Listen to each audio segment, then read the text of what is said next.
Hello. Alright, I just want to say I'm glad y'all guys are here. I mean, I know it's a Friday night and I know it's late, but you guys really came out and to support us and like hear some talented poetry. And really, I just want to thank you guys. So can y'all give a round of applause for yourself? So this next piece that I'm about to do, many of you probably heard before. It's very dear to my heart. I don't really want to give away the piece or the theme. You really will get the message after I finish reading it. And the title of the piece is called Ammoni. James, I'm going to cry. I had a niece, and she was going to be beautiful. My little sister was going to teach her how to use an easy bake oven, sing karaoke to Hannah Montana, destroy rooms with strewn clothes, thrown over dirt wooden floors to play house. She was going to be double Dutch champion, sassy and sarcastic with a smile that all too much resembled her mother's. And she was going to have the strength of her father, who even bullets couldn't permanently puncture his tank top. She was going to have resolve as thick as titanium and spirit as ferocious as dragons. She was going to fight over the remote to see who got to watch TV first. She was going to strike her brother over the head, telling him he can't come to her tea parties.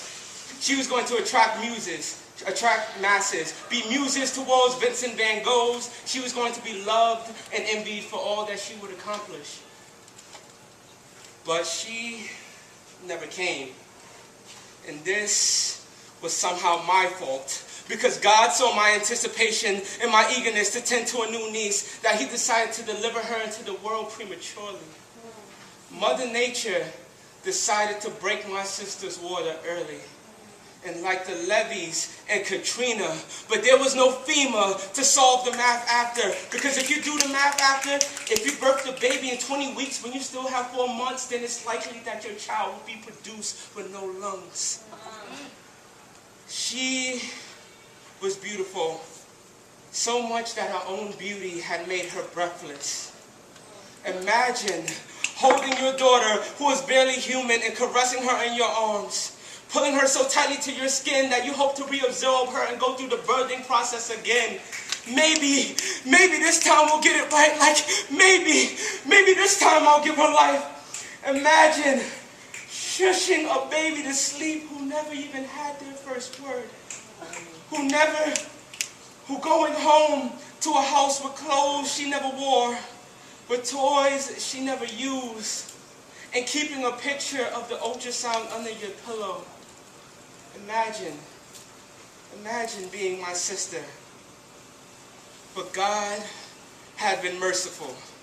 God had took a baby who the world was not yet ready for and perfected her. He realized that she was supposed to be a he. And rather than the child grow up confused of what it was, he decided to start over. And so he twisted fallopian tubes into testes, estrogen into testosterone, vagina into penis, and he produced a magnificent baby boy. God had realized what he had done, that he decided to reward my sister with a baby with 2 souls, a boy that would have all the potential of his sibling. And sometimes, amidst the wrestling toys that my nephew has, I spot him playing with a doll. And sometimes, amidst the jeans and button-ups he would wear a woman's hat or shoes for fun. And sometimes he and my sister, they would sing karaoke to Hannah Montana. And sometimes when I pick him up and I hold him and I bring him close to me, I look into his face, gaze into his eyes. And sometimes, but it's only just sometimes, when I see him, I see her. Thank you.